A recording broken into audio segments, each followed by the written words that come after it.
Now that many of us are teaching in a virtual or remote classroom, all of a sudden, the email your teacher a question has a whole new connotation. And many teachers have been reaching out saying, how do I teach my students how to email me? All right. So this question is something that I think is way bigger than COVID-19.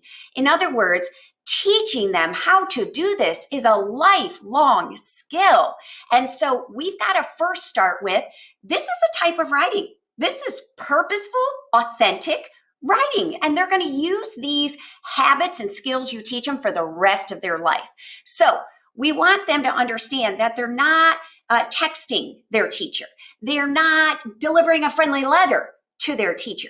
This has a unique type of purpose and content and structure, and we want to teach it to them. So I've put together some key steps and some examples, and after I go through them, you can download this, provide it for your students, even teach them, recreate these key skills in some lessons and roll it out, because we want students to have this knowledge. So if I were teaching students or my own children how to email their teacher, the first thing I would do is teach them always use your school email account, because teachers get dozens of emails a day and some of them are junk and spam. So once we see our school district referenced in that email account, we know, boom, this is important.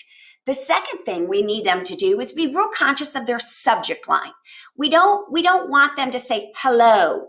We don't want them, to just be vague. We want homework problem, tech issues, following up on absence. In 2 or 3 words, summarize what is the point, your question, your confusion, what is it about? Step 3 is then open. It is a letter. It's a digital electronic letter. So a greeting is appropriate, but respectful. We're still emailing an adult, right? An authority figure. So, hello, Mr. So-and-so. Good evening, Mrs. Such and such. Hope you're having a great day, Miss So-and-so. Just boom, short, but respectful and a greeting nonetheless. Then get to the point. We aren't writing a friendly letter. So your first whole sentence needs to be what is the question you have? What is the confusion? What is the problem? So get to that point quickly and be specific.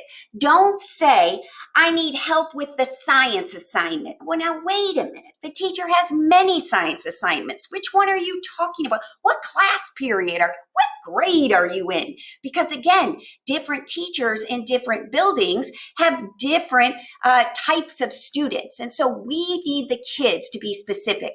Don't reference it. Don't be vague, and not just science, but more specifically, what part of the science or what page of the reading, what problem number are you struggling with? So we need kids to be specific as they get to the point. Okay, now here's a huge one. In this whole notion of social emotional learning, growth mindset, and building problem solvers, I would make sure kids also tell you what they've attempted to do to solve or answer their own question.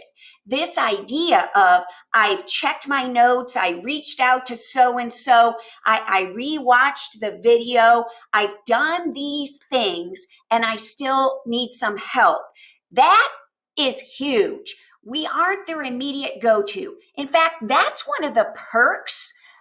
There are some perks to this idea of remote or distance teaching. And one of them is you're not there at their beck and call. They do have to do a little problem solving. So make sure they tell you, I've done X, Y, and Z, but I'm still stuck. This also helps you give a more fine-tuned next step in your reply.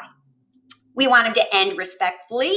Thank you for your help. Have a great evening. And of course, their name or their signature line will be there.